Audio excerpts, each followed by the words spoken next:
সালাতের নিয়ম কানুন জানতে চেয়েছেন। প্রজেক্টর আছে নাকি? প্রজেক্টর আছে?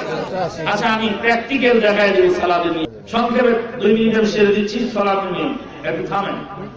সালাতের নিয়ম হলো সর্বপ্রথম কিবলামুখী হয়ে যাবেন, মনে মনে নিয়ত করবেন, দাঁড়াবেন এতটুকু জায়গা নিয়ে আপনার শরীরের যতটুকু আয়তন, লম্বা করে বেশি পাকায় দিবেন না, আবার বেশি চেপে যাবেন না, কাঁধে কাঁধে পায়ে পায়ে সমানে মিলে যায়।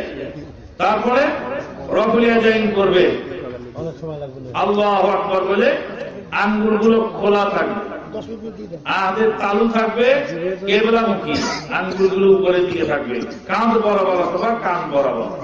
তারপরে এক হাতের জেরা, এটাকে জেরা বলো, এক হাতকে আর এক হাতের উপর রেখে ছেড়ে দিবেন যতটুকু। এই অবস্থায় রাখলে কোন অবস্থায় নাভির নিচে যাওয়ার সুযোগ নেই।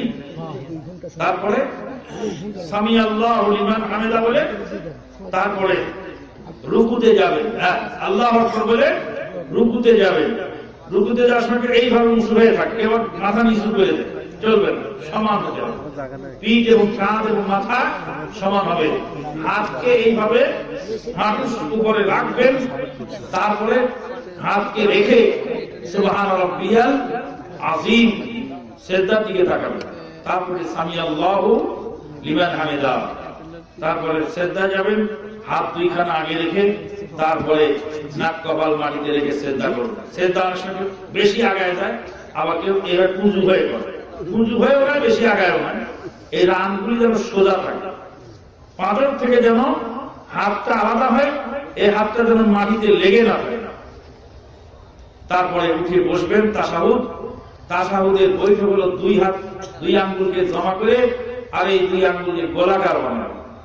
আঙ্গুল একটু নাড়াবেন আর দোয়া করবেন, নাড়াবেন আর দোয়া করবেন, অলওয়েজ নড়তে থাকবে, দোয়া হতে থাকবে।